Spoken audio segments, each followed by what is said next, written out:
Good morning, my people. Well, probably not morning, probably afternoon, whatever. I'm just tired. Wife and I had like a little celebration for our 2nd year anniversary of being married. 2 down, 85 more to go. So as promised, for those who ended up smashing that like button on my previous video, I told you guys I was gonna show you how to do 6K mode on a GH5. Now I know that the S1H and stuff like that, the full frame camera is like most people expect a 6K, you know, to just be on like a full frame sensor, but unlike, I think this is like the only Micro Four Third camera that can do this, but the GH5 can shoot 6K. Before we actually go into practicality to a best use for this, I just want to say this right now. If you're not a GH5 owner, this video is not for you. Now, if you want to stay, sure, go ahead, but if not, it's okay, I dismiss you. So first, I'm gonna show you guys how to access that feature. Then I'm gonna show you guys some sample footage and then kind of go over like best case scenarios when you actually wanna use this. Now granted, you know, you hit that word 6K, you think like, oh, I'm about to get the best resolution, but there's a way that you wanna use it, and it's not like, you know, there's a caveat to it, there's a catch to it, so stay tuned.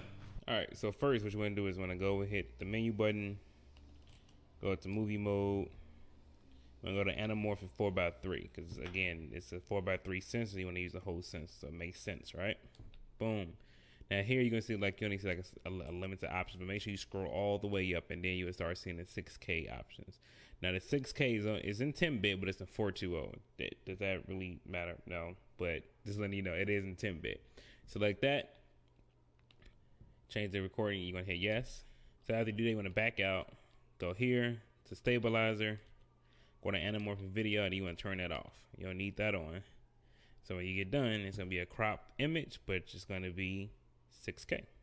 So first things first, it's very limited in the use that you can use it for. Now granted, you are up on the resolution, but at the same token too, you are now in a 4x3 aspect ratio. So to get to a 16:9 aspect ratio like this, well, obviously I'm trying to spread it out. You gotta, you know what I'm saying, you gotta scale it. So now you went from 6K to 5K. So then that kind of like defeats the whole purpose of the video being 6K, right? So now, because now don't get me wrong, you know, filming in 5K and all that, that's cool, but it's like, why create that extra workload for yourself if not needed?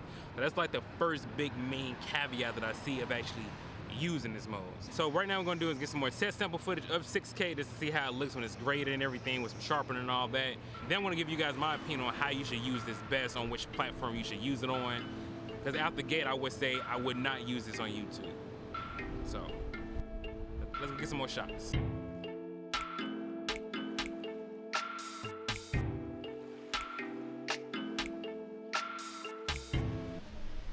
Okay, so I'm standing here looking at the footage right now. Well, I'm editing it, so that's why I'm breaking in. But if you do not have a heavy, extensive PC, don't even touch the 6K footage in 10-bit.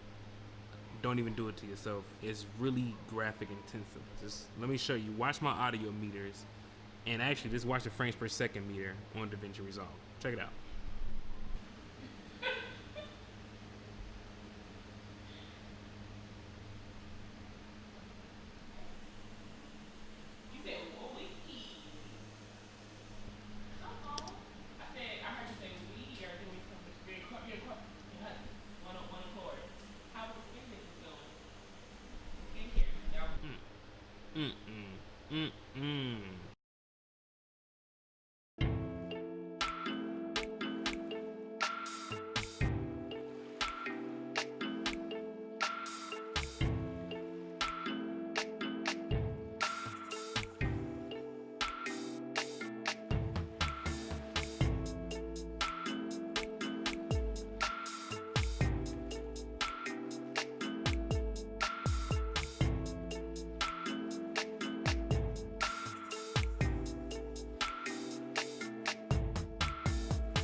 So if I wouldn't use it for a professional job, so now that we looked at the footage, right?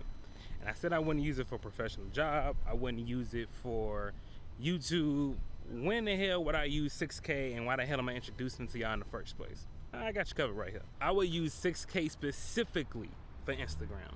With Instagram, if you don't, you know, sometimes you hit that little button in the corner to either spread out the image or make it closer. Well, with this way, with 6K, you don't have to do all that. It's gonna be like, you're gonna get the optimal best resolution for that. And especially because Instagram always goes through this whack ass compression that it goes through, your footage is gonna come out even crispier now that you have a higher resolution. So if you are specifically an IG creator, not IGTV, I specified IG, like, you know what I'm saying, just for your feeds. If you want like the best optimal resolutions for your feeds, if you are doing something like for like a client and they need something like something like a pretty dope Instagram feed video, and it doesn't have to be like in any type of slow mo, because again, the 6K is definitely limited to 24 frames per second, I think 30 from what I saw. But if you don't care about slow-mo, but you just want the best resolution because you want to look the crispiest when you post, you want to look the best when you post to the IG, and you don't want to go through the whole crop factor or IGTV, if it's gonna be a 60-second video, specifically for your IG feed, maybe like an interview or something like that, this is the best option for you. 6K will be the best option for you. But anything other than that, you kind of like downscaling to 5K, and it's like, well, why sit there and go through the headache and get a shot in 4K anyway? So again, it's a very situational resolution for right now, and it's only because the way it's reading it out. You see what I'm saying? Because what happened is it's using a full sensor to shoot this, so that's why it's in a 4:3 aspect ratio with anamorphic. Plus, you know, they say you're gonna go through D-squeeze, and now I would say this too: if you're shooting a movie and you're gonna use the D-squeeze function, then yeah, shoot in 6K, because it's gonna be like the anamorphic look. It's gonna get you the look that you're looking for. But just for typical content, if it's not specified for IG and you're not actually shooting a movie with an anamorphic lens, that's why this option is in an anamorphic setting. It's very limited in its use, but the footage does look good. Now, does it look so much better than a 4K footage you sitting here watching like, oh shit, yo, like 6K is that? Like, no, it's not like that. But just to get that extra oomph, I say why not? Plus it's just a dope feature to have on your camera, just in case if you ever needed it. And it's a bragging right. But to be real, this is a bragging right feature and movie feature. So if you enjoyed the video, man, make sure you have a thumbs up. And also let me know in which case scenario would you use 6K for. Now, even though I said like for movies and IG feed, and IGTV, IG feed specifically, you guys may actually know a better way to use it. So let me know down in the comments below. Maybe you could teach me some shit too. It's your boy Sean B, and I'm out, man.